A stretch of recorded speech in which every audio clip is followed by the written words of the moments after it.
A young nurse is hired to care for a millionaire in a vegetative state. Under the critical and scornful gaze of his wife, she faces challenges but refuses to give up. With courage, she begins using unconventional treatments to aid his recovery. Years later, everyone is astonished by the outcome. The sound of Kylie Parker's heels echoed through the sterile corridors of New York Presbyterian Hospital as she completed her final rounds. Her green eyes, sharp yet compassionate, scanned the faces of her patients with the same dedication she had shown on her very first day of work 3 years ago. At 28, she was already recognized as one of the most promising nurses in the neurological rehabilitation ward, not just for her technical skills, but for something rarer, her ability to see beyond diagnoses, to find humanity where others saw only clinical cases. That October morning, as autumn painted Central Park in shades of amber and red, Kylie had no idea her life was about to change dramatically. Dr. Marcus Chen, head of the neurology department, summoned her to his office. The space was austere, lined with framed diplomas and boasting a panoramic view of the Hudson River through its large windows. "Miss Parker, I have a special proposal for you," he began, adjusting his gold-rimmed glasses. "The Baker family has reached out to us in search of a specialized nurse for a delicate case." The surname Baker made Kylie raise her eyebrows. Even someone who spent more time with neuroanatomy books than social columns couldn't help but know the name. Alexander Baker, the Manhattan real estate mogul, whose empire spanned skyscrapers and luxury developments up and down the East Coast. "Alexander Baker had an accident 3 months ago," Dr. Chen continued, his tone turning graver. "He's in a vegetative state but stable. The family is looking for someone experienced in complex neurological cases, and most importantly, someone with absolute discretion." The office fell into a thoughtful silence as Kylie absorbed the information. Her mind was already cataloging procedures, techniques, and therapeutic approaches that might prove useful. "Why me?" she finally asked, her fingers absently fiddling with the emerald pendant her grandmother had given her, a habit that betrayed her unease. "Because you have something that can't be taught in books, Kylie. You see people, not just patients. And in this case, we need someone who can navigate not only medical challenges, but also family dynamics." The Baker Mansion occupied an entire block on East 75th Street, an imposing neoclassical structure that seemed to defy time with its majestic architecture. When the driver opened the door of the black Rolls-Royce Phantom that had brought her, Kylie felt the weight of the responsibility she had just accepted. The entrance hall was a testament to the Baker's power and wealth. A baccarat crystal chandelier dominated the space, its lights dancing across contemporary art pieces, Kylie recognized as works by Damien Hirst and Jeff Koons. The Italian marble beneath her feet reflected every movement like a polished mirror. "Miss Parker," the cutting voice sliced through the air like an icy blade. At the top of the grand staircase, Amber Baker appeared like an apparition in Chanel. Her platinum blonde hair was impeccably styled, and her icy blue eyes studied Kylie with a mixture of skepticism and disdain. "I hope you understand that your presence here is a necessity, not a privilege." Before Kylie could respond, Amber began descending the stairs, each step calculated and precise. "The rules are simple: absolute discretion, impeccable professionalism, and above all, no unorthodox experiments. Alexander will receive the basic care he needs, but we won't foster false hopes." The contrast between the opulent surroundings and the emotional coldness was jarring. Kylie followed Amber through corridors adorned with antique tapestries and impressionist paintings until they reached an isolated wing of the mansion. The atmosphere shifted dramatically here. The warm, welcoming tones gave way to a clinical, almost hospital-like environment. In the main bedroom, surrounded by state-of-the-art medical equipment, lay Alexander Baker. At 45, even in his current state, his presence was magnetic. His well-defined face, now still, bore traces of a strong personality. Sophisticated monitors tracked his vital signs, creating a mechanical symphony that echoed throughout the room. "The medical reports are over there," Amber pointed to a folder on a Carrara marble table. "Dr. Harrison, our private physician, will visit twice a week for evaluations. As for the rest..." She paused, her eyes scanning the room with a distant expression. "Keep him comfortable. That's enough." When Amber left, the ensuing silence was deafening. Kylie approached the bed, observing details the reports wouldn't reveal: the faint wrinkles around the eyes suggesting a man who used to smile often, the strong hands now resting inert on Egyptian cotton sheets. On the opposite wall, a photograph caught her attention. Alexander at an equestrian club, riding a majestic black horse, his smile radiant and his eyes brimming with life. Beside him, half hidden by the frame, was an elegant Siamese cat, observing the scene with the dignified air only felines possess. "Where are you?" Kylie whispered, turning her gaze back to Alexander. "And why does it seem like no one's really trying to find you?" In that moment, as the autumn sun cast golden shadows through the French windows, Kylie Parker made a silent promise. She would find the man behind the diagnosis, the soul beyond the silence. No matter what Amber Baker thought, no matter what obstacles arose, there was a story waiting to be uncovered, a life worth saving. And so began her journey at the Baker Mansion, where every day would be a battle between hope and resignation, between protocols and intuition, between the power of wealth and the power of genuine care. What Kylie didn't yet realize was that this mission would not only transform Alexander Baker's life, but also unveil profound truths about love, loyalty, and the true meaning of wealth. The first few weeks at the Baker Mansion proved to be an exercise in patience and persistence for Kylie. Each morning brought new challenges, not just medical but more importantly human ones. The routine was meticulously controlled by Margaret, the middle-aged housekeeper who orchestrated the staff with the precision of a maestro and the rigidity of a general. "Miss Parker," Margaret addressed her one morning, her British accent heavy with formality, "Mrs. Baker requests that all physiotherapy sessions take place exclusively in the medical suite. The social areas of the mansion must remain presentable for guests." Kylie watched the housekeeper walk away, her heels echoing on the marble floor. It was yet another restriction, turning her work into a delicate dance between what was necessary and what was allowed. Despite its architectural grandeur, the mansion seemed stifling with its unspoken rules and eloquent silences. During one of her research sessions in the family archives, stored in a lavish third-floor library, Kylie stumbled upon something intriguing. Among financial reports and corporate documents, she found a folder containing old photographs. In one, Alexander was smiling genuinely, holding a Siamese cat in the mansion's gardens. On the back, a handwritten note read, "Alexander and Simba, Summer 2022. The cat was his inseparable companion, revealed James, the elderly gardener, who had tended the property's extensive grounds for over 2 decades. Simba had free reign of the entire mansion. After the accident, Mrs. Baker sent him to the countryside house in the Hamptons, said animals didn't belong around medical equipment. The information lit a spark in Kylie's mind. Her recent research on neurorehabilitation highlighted the therapeutic power of connection with pets. But convincing Amber would be an entirely different battle. Absolutely not. Amber's response was unequivocal during one of her rare appearances in the medical suite. She was impeccable in a red Valentino ensemble, her pale skin providing a stark contrast. "We will not turn this medical environment into a zoo."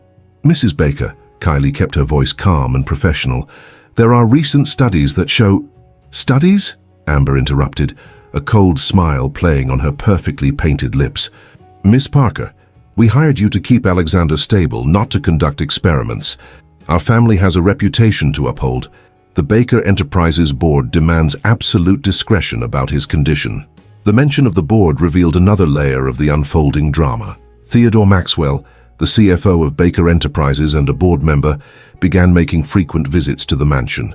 Kylie often observed him through the medical suite windows, engaged in tense conversations with Amber in the garden. "The shareholders are restless," Kylie overheard Theodore say during one of these conversations. "We need a clear succession plan. Alexander can't remain nominally in control indefinitely." The complexity of the situation deepened. It wasn't just about a man's recovery, but also about power, money, and control. Baker Enterprises, a multi-billion-dollar empire, cast a shadow over every decision. Determined to make a difference, Kylie began implementing subtle changes. First, she positioned photographs where Alexander could see them. Then she introduced music. Her research revealed that he was a fan of classic jazz. Soon, the sterile environment was filled with the sounds of John Coltrane and Miles Davis. Dr. Harrison, the Baker family's private physician, initially resisted these changes.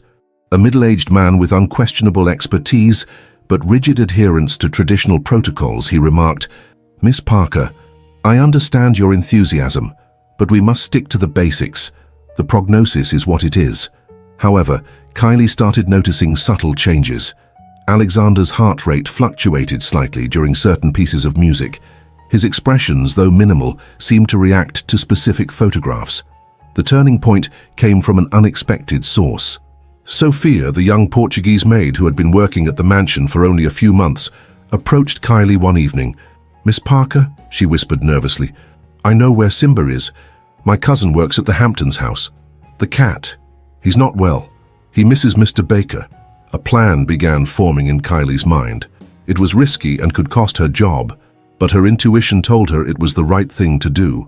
With the discreet help of Sophia and James, she arranged for Simba's secret return.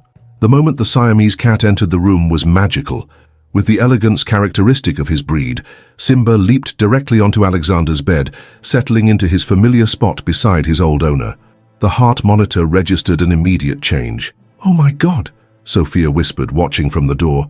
"Look at his face." A solitary tear rolled down Alexander Baker's cheek. The news of Simba's return reached Amber like a storm. Her fury was explosive yet contained, always contained as her social standing demanded.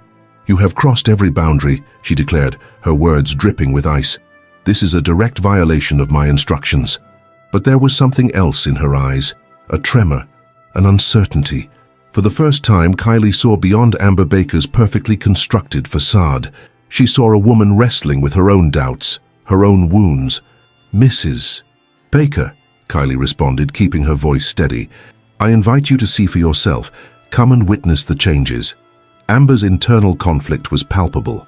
Her gaze shifted between the door to Alexander's room and the corridor leading to her private suite. Finally, after what felt like an eternity, she took a hesitant step toward the room. The scene she encountered caught her off guard. Alexander, usually motionless, had his head slightly inclined toward the soft purring of Simba. The cat, perfectly settled, rested a protective paw on his owner's arm.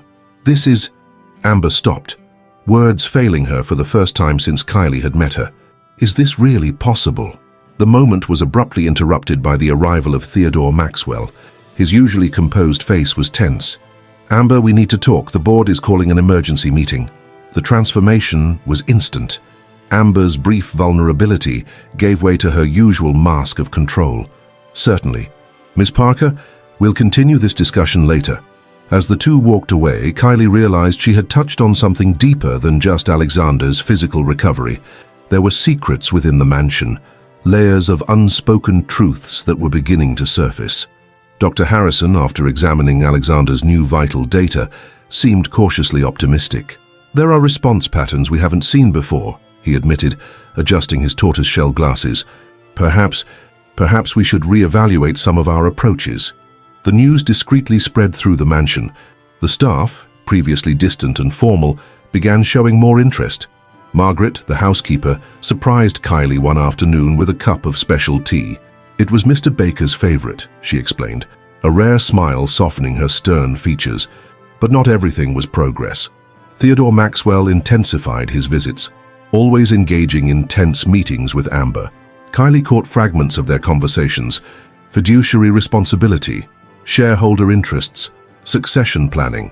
One evening, while organizing her notes in the office adjacent to Alexander's medical suite, Kylie overheard a conversation she wasn't meant to hear. "The will is clear, Theodore." Amber's voice wavered slightly. "If Alexander is declared permanently incapacitated, then control transfers to the board, with you retaining only a minority stake," Maxwell finished. "That's why we need to act now, while we still have time." Kylie's heart raced.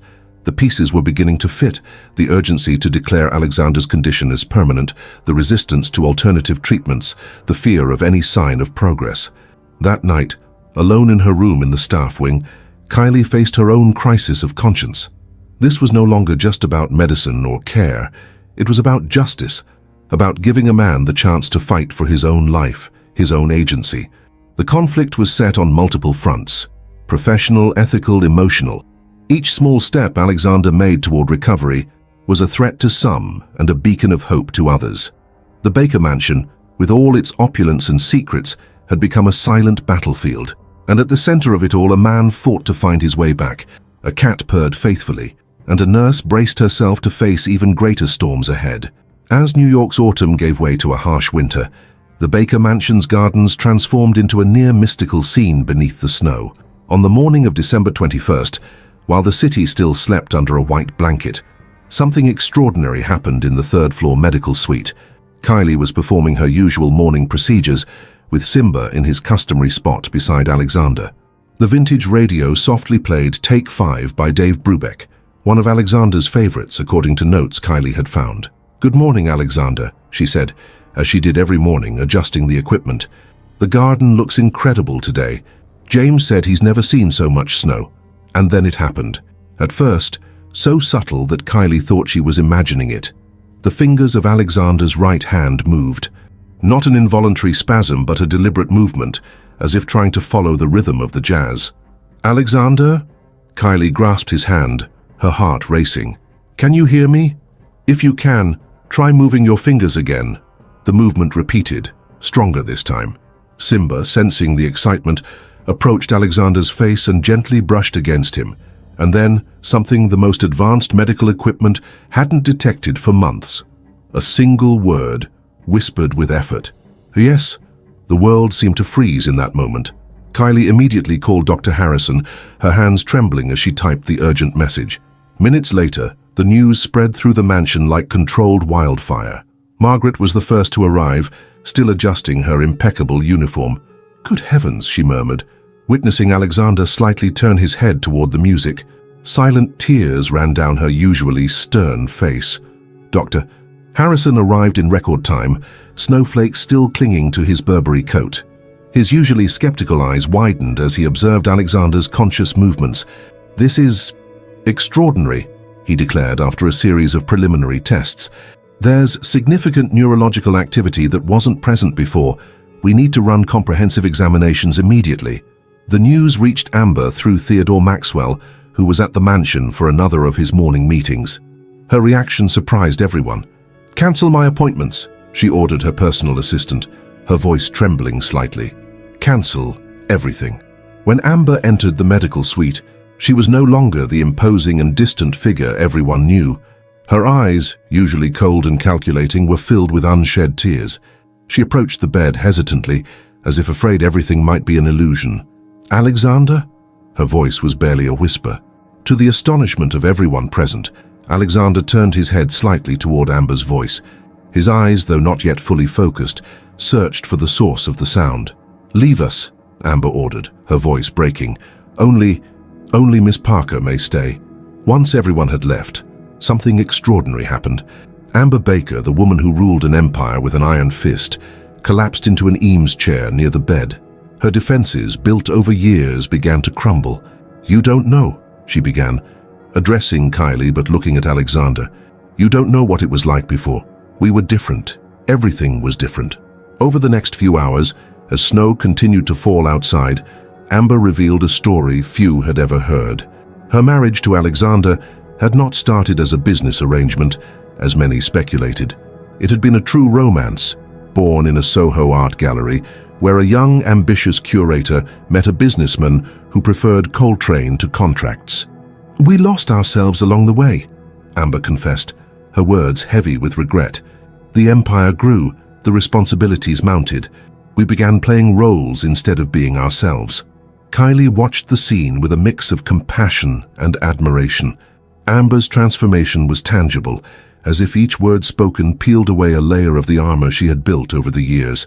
"When the accident happened," Amber paused, taking a deep breath. "I didn't know how to cope with the possibility of truly losing him. It was easier to pretend he was already gone, to keep my distance, to focus on the business." Her confession was interrupted by a soft sound. Alexander was trying to speak again. Amber quickly stood and moved closer to the bed.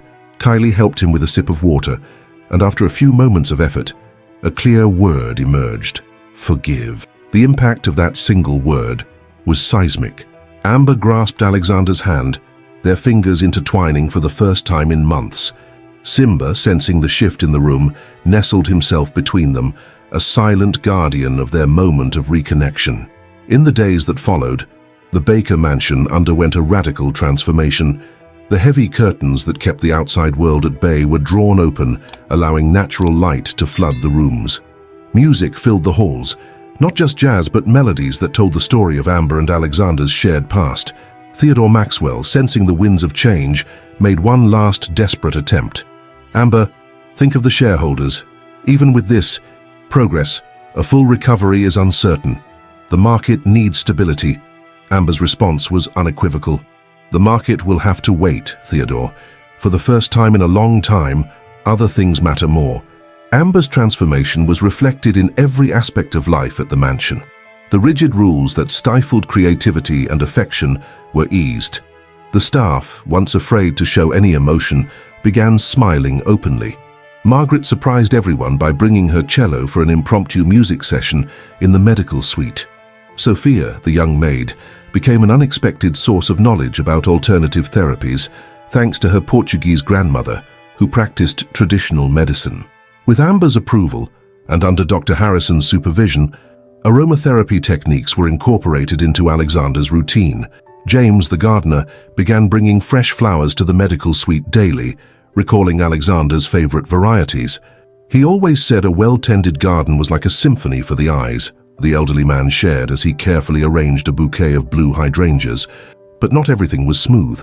Alexander's recovery, though significant, was a slow and challenging process. Every small victory was followed by moments of frustration. Some words came clearly, while others were lost in the gap between thought and speech. Dr. Harrison, now fully invested in Alexander's recovery, brought in specialists from various fields. A multidisciplinary team was formed, including physical therapists, speech pathologists, and occupational therapists. The mansion's medical suite was outfitted with cutting-edge equipment, transforming it into a private rehabilitation center of the highest standard. Kylie, observing all these changes, realized her mission had grown far beyond what she had imagined. It was no longer just about Alexander's physical recovery, but about healing an entire family, rediscovering lost connections and building new bridges. One afternoon, while helping Alexander with vocal exercises, Amber entered the room carrying an old mahogany box. Inside were photographs and letters chronicling the couple's early years, spontaneous trips, underground jazz concerts, dreams shared under Manhattan's starlit sky. "I found this in the attic," Amber explained, her voice gentle. "I think it's time we remember who we were and who we can still be." The scene perfectly captured the transformation everyone was experiencing. Alexander in his state-of-the-art medical bed, Amber sitting beside him, sharing memories, Simba purring contentedly, and Kylie, not just a nurse anymore, but a catalyst for change, a guardian of reborn hopes. Winter in New York continued its course outside, but within the Baker mansion, a new kind of spring was beginning to bloom. The mansion began to receive more frequent visits from Charlotte, Alexander's younger sister, an internationally renowned violinist who had remained distant since the accident. Her presence brought a new dimension to her brother's recovery. "Do you remember how you came to all my recitals?" Charlotte asked during one of her visits, her Stradivarius violin resting gently on her lap. "Even when you had important meetings, you always found a way to be there." With Kylie and Dr. Harrison's permission, Charlotte began performing small recitals in the room. Classical music blended with jazz during therapy sessions, creating a bridge of sound between past and present. During one particularly emotional performance of Bach, Alexander managed to move his right hand in time with the music, bringing tears to those present. Charlotte's presence also unearthed memories of the Baker siblings' childhood. "Our parents always prioritized the business," she shared with Kylie during an afternoon tea in the conservatory. "Alexander became my protector, my safe harbor. He turned the coldness of our upbringing into something different for me." This revelation helped Kylie better understand the complexity of the man behind the patient. Alexander Baker wasn't just a real estate tycoon. He was a man who had struggled to balance the weight of an empire with his desire to create genuine connections. Alexander's progress continued, though not without ups and downs. One particularly difficult afternoon, he attempted to form a complete sentence but couldn't, his frustration etched into every line of his face. It was Simba who calmed him, pressing his head against Alexander's chest until his breathing steadied. "Patience," Amber whispered, holding his hand. We're in this together now. Amber's transformation continued to surprise everyone. One morning, she arrived in the room carrying an old leather portfolio. I found the original plans, she said, spreading architectural blueprints across a Louis XV side table. The first developments Alexander worked on before Baker Enterprises became an empire. The plans revealed a different vision for real estate, projects prioritizing green spaces, community areas, and sustainability. He always said building wasn't just about structures, but about creating places where people could truly live, Amber explained, her fingers gently tracing the lines on the paper.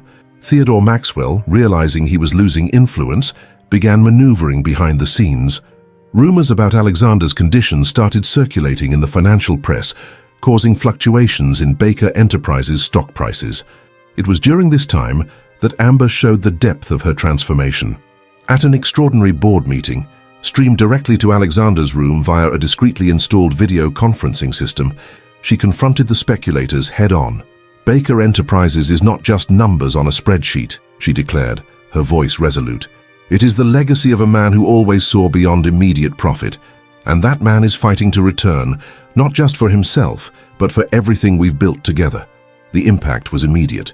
Stock prices stabilized, and Theodore Maxwell was forced to retreat, for now. But Kylie knew the battle was far from over. One evening, while organizing newly arrived therapy equipment, Kylie found an old journal of Alexander's hidden among architecture books.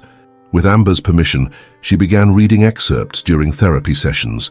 "Every building we construct is a promise," one entry read. "A promise that we can create spaces where dreams can grow, where families can form, where communities can thrive." These words seemed to have a profound effect on Alexander. His ability to communicate began improving more rapidly, as if the very words were building a bridge back to full consciousness. Dr. Harrison, initially skeptical of unconventional methods, became a staunch advocate for the holistic approach that had developed within the mansion. At a medical conference in Boston, he presented a preliminary study on the case, highlighting the importance of integrating traditional medicine with personalized care. By the end of January, the Baker Mansion had been completely transformed. The once silent corridors now echoed with music, conversation, and occasionally the most precious sound of all, Alexander's soft laughter, hesitant at first, but growing more frequent. Charlotte began organizing intimate concerts in the Grand Hall, inviting musician friends for performances that were streamed to Alexander's room. Music, always a central part of his life, had now become an instrument of healing. During one particularly memorable evening, during a violin and piano duet, Alexander managed to speak his first complete sentence in months. The music never stopped. Those 4 words carried a meaning far greater than their simplicity suggested. They were a declaration of persistence, of continuity, of hope. Music, like life, had its highs and lows, its moments of silence and crescendos, but it never truly stopped. Watching this, Kylie realized she was witnessing much more than a medical recovery. This was the rebirth of a family, the rediscovery of lost values, the reaffirmation of love and dedication triumphing over the cold forces of commercial pragmatism. Winter still lingered outside, but inside the Baker Mansion, each day brought new discoveries, progress, and renewed hope. The spring blooming within was not just a metaphor, it was a reality built with every recovered word, every achieved movement, and every shared smile. It was a spring that promised not just the rebirth of one man, but the transformation of everyone around him. As spring arrived in New York, it brought a wave of renewal to the Baker Mansion. Alexander's progress, though steady, presented daily challenges that required not just medical persistence, but deep emotional strength from everyone involved. One particularly significant morning began with Alexander managing to hold a cup of tea without assistance. A seemingly simple gesture brought silent tears to Margaret, who had served the same Earl Grey in Wedgwood porcelain for decades. "More," Alexander said, his voice now stronger, indicating he wanted another cup. Dr. Harrison, present for his weekly evaluation, couldn't hide his smile. Alexander's ability to form clear requests and execute precise movements was exceeding all medical expectations.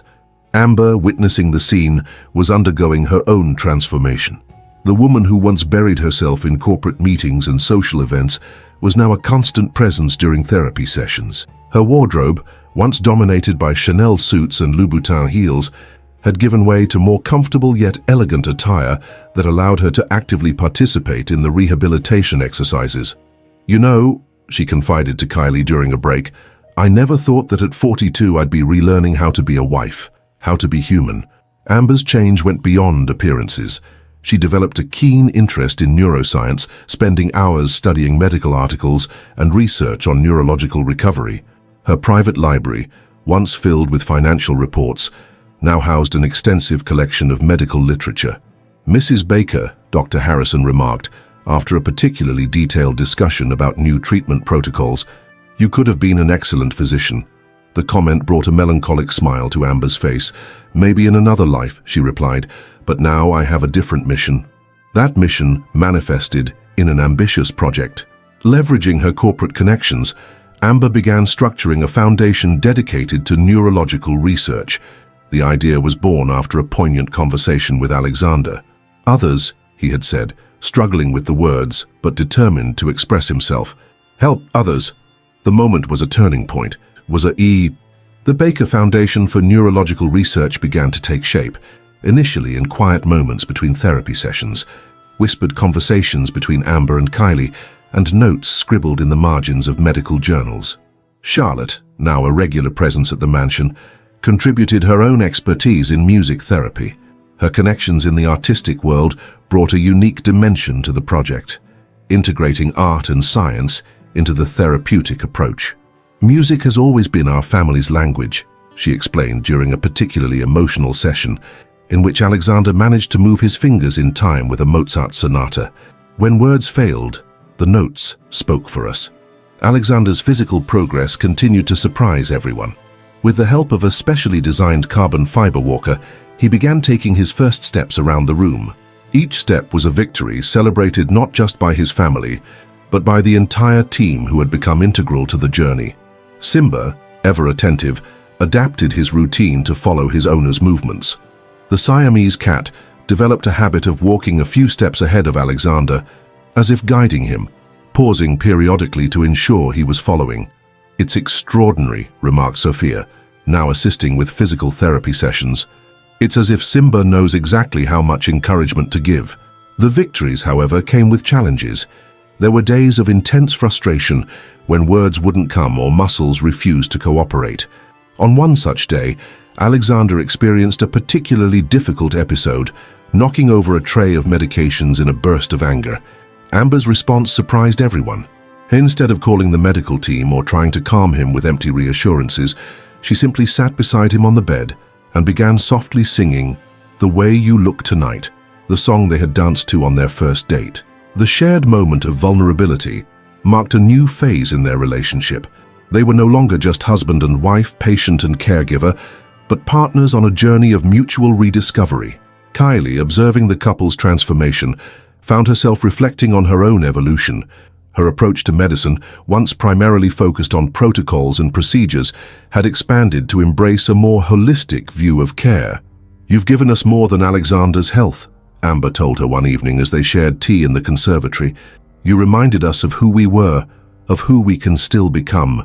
The garden, under James's dedicated care, flourished with unprecedented vibrancy that spring. Inspired by Alexander's progress, the gardener created a therapeutic pathway among the flower beds, with various textures and surfaces designed to aid in balance recovery. Each step along the path, like every step in Alexander's recovery, symbolized a journey of renewal, one that brought the promise of brighter days, deeper connections, and the enduring power of resilience and love. "Mr. Baker always said a garden is like life," James shared, as he carefully guided Alexander through the flowers. "It needs patience, care, and sometimes it has to be pruned to grow stronger." Though temporarily silenced, Theodore Maxwell remained a shadowy presence in the background. His allies on the board continued pushing for a power transition, but now they faced a formidable adversary in Amber. "They don't understand," she said during a tense board meeting. The true value of Baker Enterprises was never just in the numbers. It was in Alexander's vision of building something meaningful, something that would outlast us all. Support for her position came from an unexpected source. Charlotte, leveraging her influence in the arts and her own shares in the company, began rallying other investors around a more humanized vision of the business. "My brother always said architecture is frozen art," she declared in a pivotal interview with the Wall Street Journal. And art, like recovery, requires time, vision, and most of all, heart. The Baker Mansion, once a symbol of power and status, had transformed into a laboratory of healing and renewal. The staff, initially hired to maintain an appearance of perfection, found themselves becoming active participants in the recovery process. Margaret surprised everyone by revealing that she had taken an aromatherapy course during her time off. Sophia shared traditional Portuguese recipes for medicinal teas. Even David, the young night security guard, contributed by creating a personalized playlist for Alexander's nighttime therapy sessions. Dr. Harrison, witnessing this collective transformation, meticulously documented every aspect of the case. "What we're witnessing here," he explained during a video conference with colleagues at Johns Hopkins, "is more than a medical recovery. It's a testament to the power of integrating modern medicine with genuine human care." One particularly moving moment occurred when Alexander, during an occupational therapy session, managed to hold a pencil and write his first note to Amber. The words were simple: "Thank you for staying." But their impact was profound. That small piece of paper became Amber's most treasured possession, more valuable than all the jewels in her vault. She placed it in a Tiffany frame beside the bed, a constant reminder of the miracle they were living. Spring advanced, bringing new possibilities. The Baker Foundation began to take concrete shape, with Kylie invited to lead the medical team.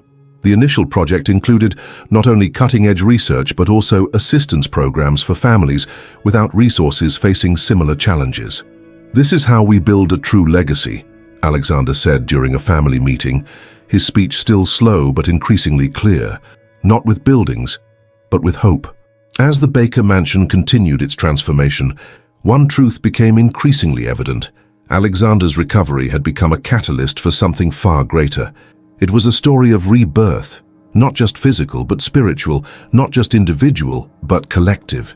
At the heart of it all was a simple truth Kylie had intuited from the start: the healing power of love, dedication, and unwavering belief in humanity's potential to overcome.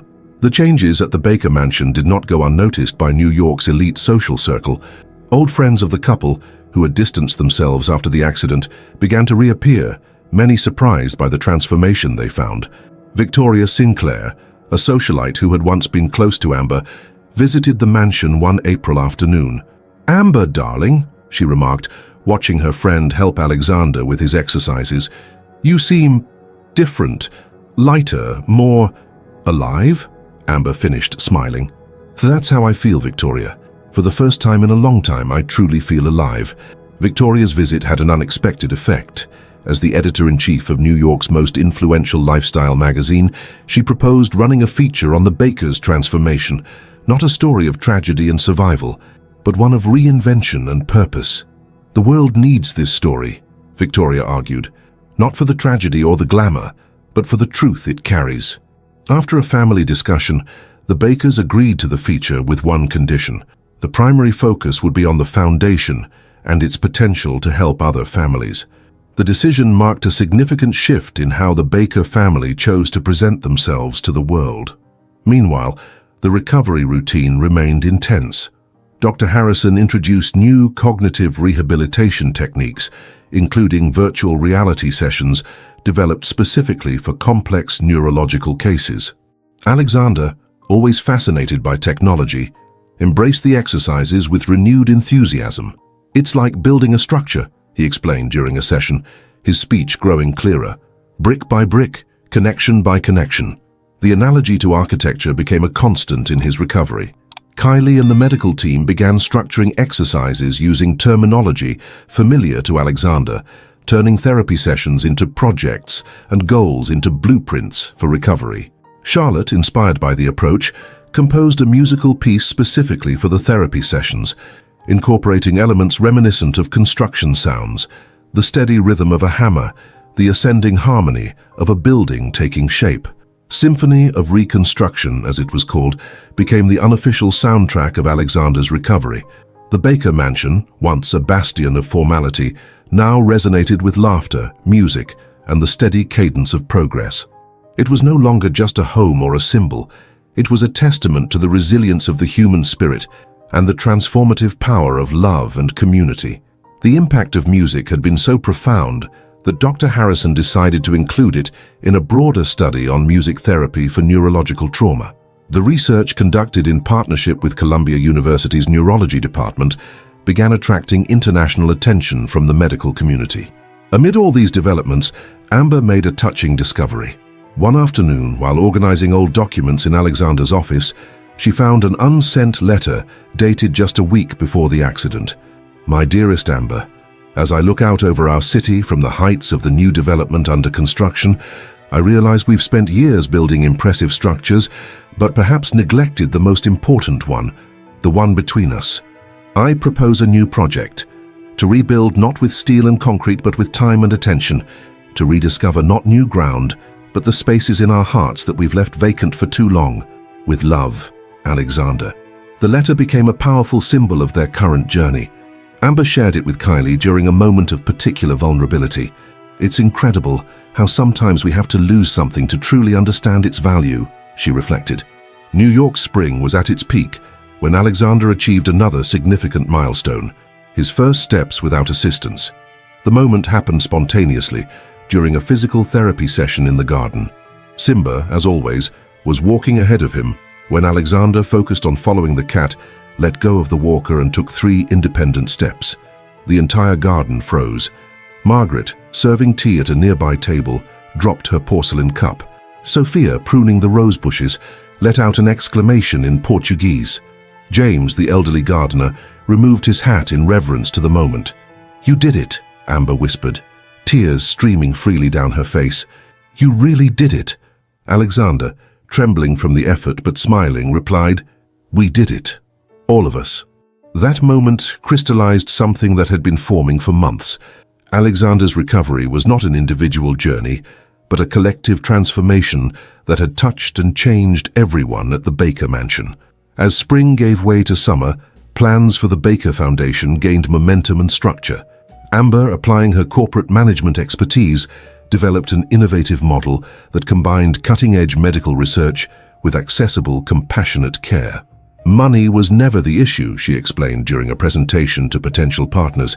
"The challenge has always been finding the balance between medical excellence and human compassion. Now, we finally understand how to achieve that." And so, between hesitant steps and reclaimed words, between music and silence, between tears of frustration and smiles of triumph, the Baker Mansion continued its transformation. It was no longer just a symbol of power and wealth, but a living testament to the power of love, dedication, and the human capacity for renewal. Summer arrived in New York with an unprecedented heat wave, but inside the Baker Mansion, a different kind of storm was brewing. It was Monday morning when Theodore Maxwell called an extraordinary board meeting for Baker Enterprises, citing urgent corporate governance matters. Amber received the news during breakfast with Alexander in the garden, a new routine that symbolized how far they had come. The message arrived on her iPad, interrupting a precious moment of peace they had come to treasure. "He's making his final move," Alexander said, his voice now steadier, though it still carried traces of the effort of recovery. His words surprised Amber. It was the first time he had directly addressed Maxwell's corporate maneuvers. "How do you—" she began, but Alexander interrupted her with a knowing smile. "I've been listening more than you think," he said, "and watching. A lot." Kylie, who was supervising breakfast, noticed a subtle shift in the atmosphere. Alexander was not merely reacting to events. He was preparing for something. His posture, once carefully controlled during therapy sessions, now exuded a determination she had not seen before. "I need your help," he said, turning to Kylie. "Today, more than ever." The morning unfolded with a peculiar intensity. Dr. Harrison, called for an emergency evaluation, was astonished by the results of Alexander's latest neurological tests. "It's extraordinary," he remarked, reviewing the data on his tablet. "The brain activity patterns are indicative of complete recovery of executive functions," Alexander interjected, to everyone's astonishment. "I've read the reports, Doctor. All of them." The revelation sent a shockwave through the room. Amber brought her hands to her mouth. Margaret dropped the tea tray she was carrying, and even Simba seemed to react, his ears pricking up in the sudden silence. "How long?" Amber asked, her voice trembling. Weeks, Alexander replied. But I needed to be sure. I needed to fully understand what was happening, not just to me, but to all of us. Dr. Harrison quickly confirmed. Alexander's cognitive functions had nearly fully recovered. His lingering speech and movement difficulties over the past weeks were more a matter of physical rehabilitation than neurological limitation. But there was no time to process this revelation fully. Amber's phone buzzed. It was Charlotte, her voice urgent. Theodore is presenting documents to the board. He has proxies, Amber, a lot of them. The board meeting was scheduled for 2 p.m. at the Baker Enterprises headquarters, a glass and steel skyscraper in the heart of Manhattan. Theodore Maxwell had planned meticulously, choosing a moment when he believed Alexander would still be confined to the mansion. "I'll face him," Amber declared, already heading to her closet to change. "No." Alexander's voice rang out stronger than it had in months. "We'll face him, all of us." What followed was a meticulously coordinated operation. While Amber and Charlotte headed to the company headquarters to buy time, Kylie and Dr. Harrison prepared Alexander for his greatest challenge since the accident. "I can't promise your body will withstand the stress," the doctor warned. "Some things are worth the risk, Doctor," Alexander replied, as Sophia helped him into a custom-made Brioni suit, the same one he had worn on the day of the accident. James brought over a single red rose for his lapel. "For luck, sir. The best roses always bloom after the harshest pruning." At the company headquarters, Theodore Maxwell conducted his presentation with the confidence of someone who believed he held all the cards. Documents projected onto massive screens displayed charts and forecasts, all pointing to the need for an immediate leadership transition. "And so, considering Mr. Baker's permanent incapacity," Maxwell was saying, "the board must consider..." "Must consider what, exactly, Theodore?" Alexander Baker's voice echoed through the 50th floor boardroom. Standing at the entrance, supported by an Asprey cane of silver and fine wood, he was the living image of power and determination. Flanked by Kylie and Dr. Harrison, ready to intervene if necessary, he stepped forward. The silence that followed was deafening. Theodore Maxwell paled, dropping the remote for his presentation. Board members instinctively rose to their feet, some in shock, others smiling in clear approval. "Alexander," Maxwell stammered, attempting to recover. "What a pleasant surprise. But surely you're not in a position to understand that you've systematically manipulated information about my condition." Alexander interrupted, his voice gaining strength with every word. "To realize you've pressured shareholders with distorted data, or to notice that you've actively sabotaged recovery efforts that might threaten your plans." Alexander began walking slowly across the room, each step measured and deliberate. "But do you know what's truly fascinating, Theodore? How completely you underestimated not just my recovery, but the transformation it inspired in all of us." Amber, watching with tears held back, realized her husband wasn't just confronting Maxwell. He was reclaiming not only his position, but his identity. "Ladies and gentlemen of the board," Alexander continued, now standing at the center of the room, "I have a different presentation for you today. Not about profits and losses, but about value, real value." With a gesture, he signaled Charlotte, who activated a new presentation. The screens displayed images of the future Baker Foundation, architectural plans for a groundbreaking rehabilitation center, and social impact projections that made Maxwell's figures seem trivial by comparison. While some conspired behind the scenes, Alexander cast a meaningful glance at Maxwell. Others worked to turn our personal tragedy into hope for thousands, and that is what Baker Enterprises has always been about. Not just building structures, but building futures. Realizing he was losing control of the situation, Maxwell made one final attempt. "Shareholders need stability, Alexander. Your condition..." "My condition," Alexander smiled, a mix of compassion and resolve.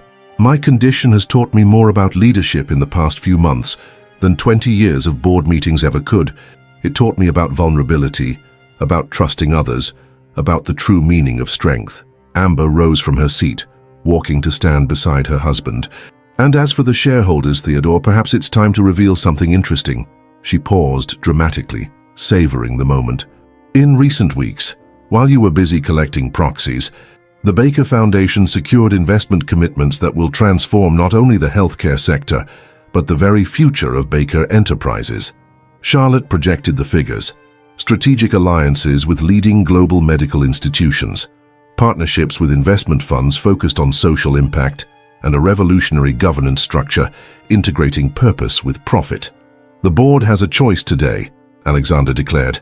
"You can cling to an outdated vision of corporate success, or you can join us in building something truly transformative." The vote that followed was nearly unanimous. Theodore Maxwell, seeing his world crumble, left the room in silence, his departure marking the end of an era and the beginning of another. But the true climax of the day was yet to come. Back at the mansion, exhausted but triumphant, Alexander gathered everyone in the garden, family, staff, and medical team. The sun was setting over Manhattan, painting the sky in shades of pink and gold. "Today wasn't just about saving a company," he began, his voice filled with emotion. "It was about understanding that sometimes we have to lose everything to find what truly matters." Turning to Amber, he continued, "You found me when I was lost in the dark, not just now, but years ago, when we let power and success overshadow what really mattered." To Kylie, he reserved special words. "You didn't just bring me back to life. You showed all of us that caring is more than a profession. It's a form of love." And then, to everyone's surprise, Alexander did something no one expected. In one fluid motion, he rested his cane on a nearby chair and without any assistance walked to the center of the garden. "Every step of this journey," he said, his voice firm and clear, "every moment of pain, every small victory has brought us here.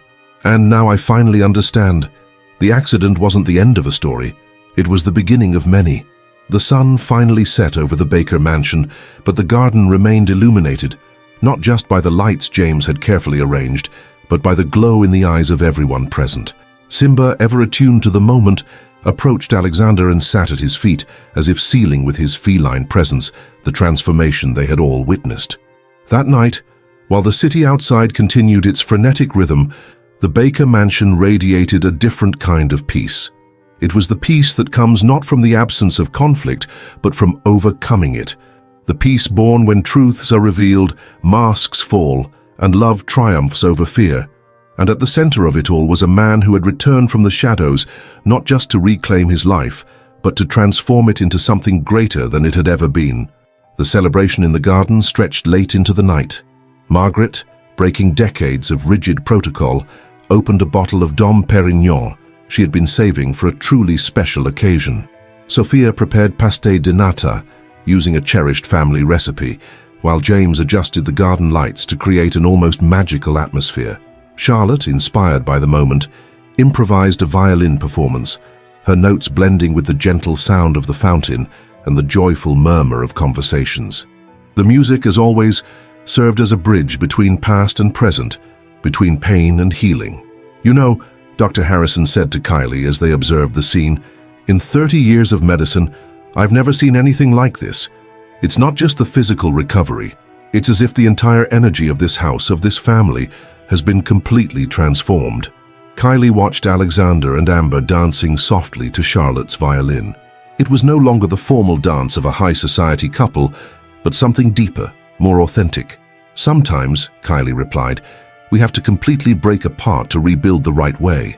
In a quieter corner of the garden, Victoria Sinclair, who had arrived for the celebration after hearing about the events at the board meeting, spoke with Alexander. "You could have exposed Maxwell long ago," she remarked. "Why wait?" Alexander smiled, stroking Simba, who had curled up in his lap. "Because some lessons need to be learned in their own time. If I'd reacted immediately, it would have been about power and revenge. By waiting, it became about transformation and purpose." Their conversation was interrupted by an unexpected arrival. Samuel Chen, the son of Dr. Marcus Chen, who had originally recommended Kylie for the job, appeared in the garden. As an investigator for the FBI's Financial Crimes Division, he carried significant news. "Mr. Baker," he said after formal introductions, "we've uncovered substantial irregularities in Mr. Maxwell's parallel operations. It seems his attempt to take over Baker Enterprises was only part of a much larger scheme." The revelation didn't seem to surprise Alexander. "I suspected," he said calmly. "The patterns were there for anyone willing to see, but that's a problem for tomorrow. Today is about celebration and gratitude." Later, as most of the guests had departed, Alexander gathered his closest family, Amber, Charlotte, and Kylie, who was now considered an undeniable part of their inner circle in the mansion's library. "Tomorrow," he said, his voice a mix of exhaustion and contentment, "we begin a new chapter. The Baker Foundation will be just the start. We have the opportunity to redefine not only how we do business, but how we impact lives." Amber, who had traded her power suit for a more comfortable dress, added, "And more importantly, we have the chance to do it together, as a real family." Charlotte, still holding her violin, smiled. "You know what this reminds me of? That line Dad always used to say, 'True architecture isn't about building walls, it's about creating spaces where life can flourish.'" "He would be proud," Alexander said softly. "Not of the buildings or the money, but of this, of seeing his vision realized in a way he might never have imagined." The night wore on, and with it, plans and dreams took shape. The Baker Mansion, which just months ago was a symbol of isolation and coldness, now pulsed with life and possibility.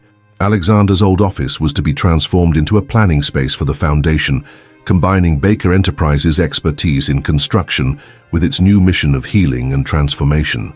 Kylie, observing it all, felt the weight and beauty of the moment.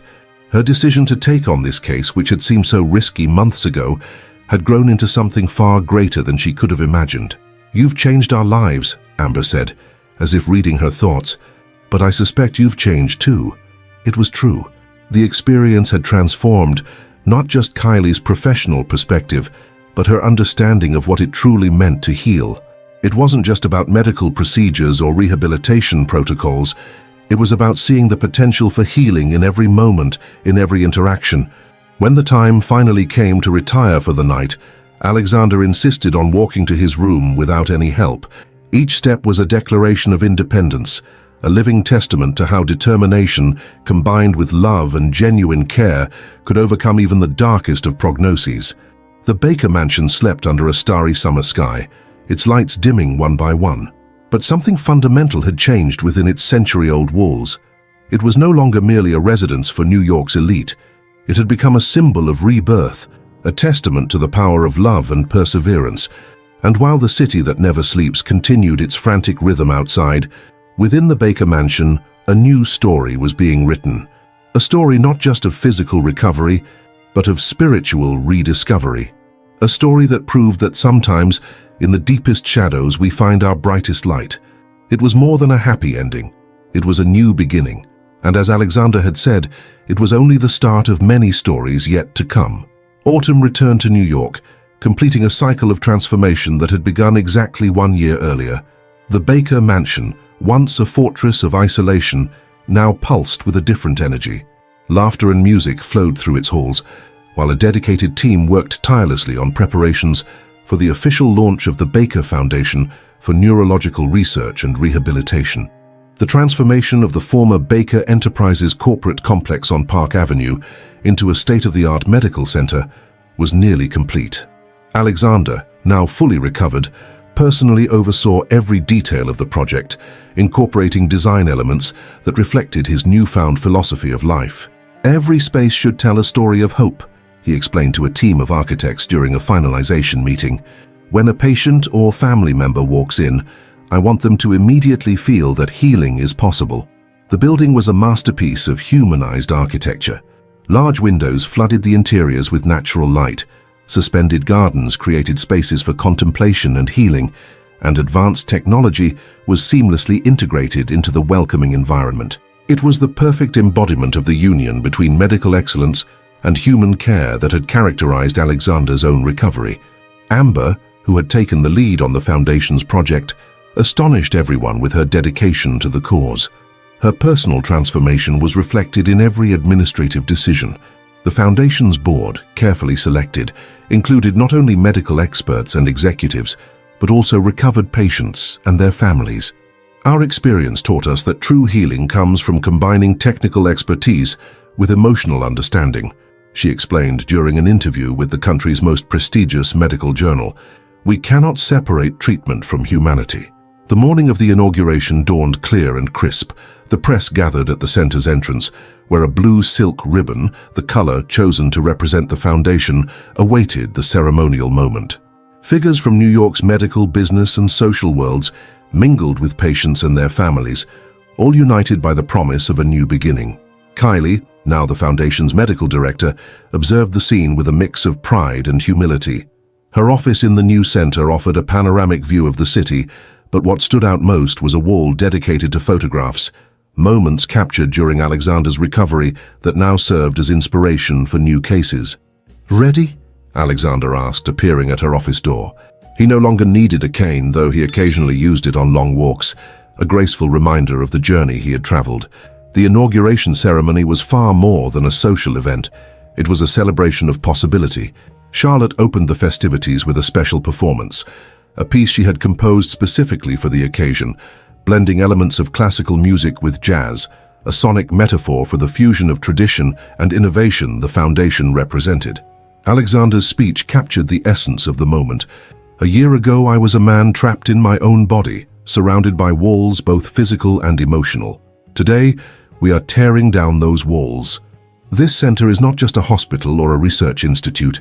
It is a beacon of hope, a reminder that darkness is never permanent when there are people willing to light the way. The first weeks of the center's operation proved that the vision had become reality. Patients from around the world began arriving, each bringing their own story of struggle and hope. The Foundation's unique approach, combining cutting-edge treatments with personalized care, began yielding remarkable results. Margaret, who had retired from her duties at the Baker Mansion, now coordinated a volunteer program at the center, training others in the art of attentive care she had perfected over decades. Sophia shared her aromatherapy techniques with the complementary therapy team, while James supervised the therapeutic gardens that became a defining feature of the center. The Baker Mansion itself underwent its own transformation. While Alexander and Amber retained it as their primary residence, part of the property was converted into a welcoming space for families of patients traveling long distances for treatment. "The walls that once held secrets now hold stories of hope," Amber remarked during an intimate dinner celebrating the center's first month of operation. "It's as if the mansion has finally found its true purpose." The impact of the Baker Foundation extended far beyond its walls. Its innovative treatment model began influencing how other institutions approached neurological rehabilitation. Researchers from around the globe sought collaborations, and the protocols developed during Alexander's recovery were refined and adapted to benefit other patients. Kylie, in particular, found herself at the center of a quiet revolution in how medical care was envisioned and practiced. Her insights into the importance of emotional connection in the healing process were published in leading medical journals, and her training program for nurses and caregivers became a benchmark in the field. "What I learned from Alexander and this family," she shared during a lecture for new professionals, "is that the most advanced medicine in the world is powerless without the power of love, dedication, and hope." The Baker's story also had a profound impact on the corporate world. The transformation of Baker Enterprises, now under new leadership that balanced profit with social purpose, became a case study at leading business schools. The investigation into Theodore Maxwell's activities led to significant reforms in corporate governance practices across the industry. But perhaps the most significant transformation occurred in personal relationships. Alexander and Amber rediscovered not only their love for one another, but a new way of being in the world. Their partnership, once based on appearances and societal expectations, blossomed into something deeply authentic. Charlotte, inspired by the experience, began developing a music therapy program that soon became an integral part of the treatments offered at the center. Her compositions, which once expressed the pain of almost losing her brother, now celebrated the power of recovery and renewal. Simba, the quiet catalyst for so much change, earned a special place at the center. His presence inspired the creation of an animal-assisted therapy program, which proved particularly effective in complex neurological recovery cases. As autumn progressed, bringing with it the vibrant colors so characteristic of the season in New York, the Baker Foundation established itself as a beacon of hope and transformation. Every success story, every small step forward, every reclaimed smile was a testament to the power of perseverance and love. One afternoon, as the sun set over the city, Alexander and Kylie shared a reflective moment in the center's therapeutic garden. "You know what's most extraordinary?" he asked, watching a group of patients during a therapy session. "It's not just the physical healing, it's how every person who comes through here seems to find something more, a new way of seeing life, of understanding what truly matters. Kylie smiled, thinking of her own journey. Maybe it's because here they find more than medical treatment. They find a community, a family.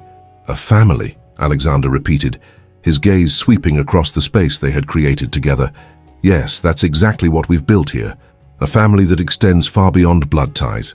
And so as the day came to an end in the city that never sleeps, the Baker Foundation continued its quiet work of transformation. It was not just a medical center or a research institution, it was a living testament to the power of love, dedication, and hope in the healing journey. The light that had once broken through the silence of one man now illuminated the path for countless others, proving that the greatest transformations often begin in the darkest moments, and that the true miracle lies not just in healing the body, but in renewing the spirit. 10 years later, morning sunlight filtered through the stained glass windows of the Baker Foundation's new pediatric wing, casting a kaleidoscope of colors across the Italian marble floor. An 8-year-old girl with golden hair and intelligent eyes walked confidently down the hallways, greeting patients and staff by name. Emma Baker, the daughter of Alexander and Amber, had grown up in the corridors of the foundation, a living testament to the legacy of hope her parents had built. Her godfather, an elderly Siamese cat named Simba, followed her faithfully, keeping alive the tradition of healing and companionship that had begun a decade earlier. The Baker Foundation had become the largest neurological rehabilitation center in the world. What had started as a single building on Park Avenue was now a complex spanning an entire city block, with satellite units on 5 continents. Over 10,000 patients had passed through its doors, each leaving not just with physical healing, but with a profound transformation in how they viewed life. Kylie Parker, now a globally recognized authority on neurological rehabilitation, still worked from her original office overlooking the city. The photographs on her wall had multiplied, capturing countless stories of miraculous recoveries, but one photo held a place of honor, the first image of Alexander walking on his own in the Baker Mansion's garden. "Aunt Kylie!" Emma ran into her office, hugging her tightly. "Daddy said today is a special day." It was indeed. That evening, the foundation would celebrate its 10th anniversary with an event bringing together patients, doctors, and supporters from around the world. But first, there would be a more intimate ceremony in the garden of the old Baker Mansion, now transformed into a retreat for families of recovering patients. Alexander, his temples now lightly grayed, remained a commanding presence. Beside him, Amber radiated a serenity that only years of dedication to a greater cause could bring. Charlotte, dividing her time between international concerts and the Foundation's music therapy program, was preparing for a special performance. 10 years, Alexander reflected, gazing at the garden where James, still active despite his advanced age, tended to his award-winning roses. It feels like just yesterday that I could barely form a complete sentence. The transformation had extended beyond the foundation. Baker Enterprises, under its new leadership, had become a pioneer in sustainable and socially responsible real estate development. Every new project included spaces dedicated to community health and well-being, a philosophy that proved not only socially beneficial, but also commercially successful. Margaret, though officially retired, occasionally oversaw the volunteer program she had created. Sophia had turned her aromatherapy techniques into an internationally recognized protocol for complementary treatment. Dr. Harrison, once skeptical of unconventional approaches, now lectured on the importance of integrating traditional medicine with holistic care. That evening's celebration was more than a commemoration of institutional success. It was a testament to the transformative power of love, dedication, and hope. Patients from various times shared their stories, each echoing elements of that first recovery journey that had inspired it all. When Emma took the stage to play the violin alongside her Aunt Charlotte, there wasn't a dry eye in the room. The music, an original composition intertwining themes of recovery and renewal, seemed to perfectly capture the essence of what the Baker Foundation represented. "The true miracle," Alexander said in his closing speech, "was not my recovery. It was discovering that sometimes we must completely lose ourselves to find our true purpose. Every person in this room is part of something greater than ourselves, an infinite chain of healing and hope that will continue long beyond our lifetimes." Later, as the city lights sparkled against the night sky, Kylie found a quiet moment in the old medical suite of the mansion, now transformed into a museum chronicling the foundation's history. The machines had been replaced with photographs and memorabilia, but the spirit of transformation that had been born there remained alive. A new generation of healthcare professionals now walked the corridors of the Baker Foundation, each carrying forward the philosophy that true healing comes not just from science, but from the power of love, understanding, and tireless dedication to the well-being of others. And so the light that once broke through one man's silence continued to shine, illuminating paths of hope for future generations, proving that some stories never truly end, they simply transform into new beginnings. What did you think of this story? Leave a rating from 0 to 10 in the comments below. We'd love to see your opinion and give your comment a heart. And if you missed the last story we posted here on the channel, here's what happened. A homeless woman, accustomed to living in the shadows of the city, is approached by a millionaire with a proposal that sounds more absurd than any fantasy, to carry his heir in exchange for a fortune that could free her from her misery forever. She accepts, believing this is the start of a new chance. But what was meant to be a cold and calculated transaction turns into something much more unpredictable. When the baby is born, the millionaire sees something that shakes his certainties, revealing secrets that even money can't hide. Curious to find out how it ends? Click on the video appearing on your screen now and uncover the truth behind this shocking proposal. See you there.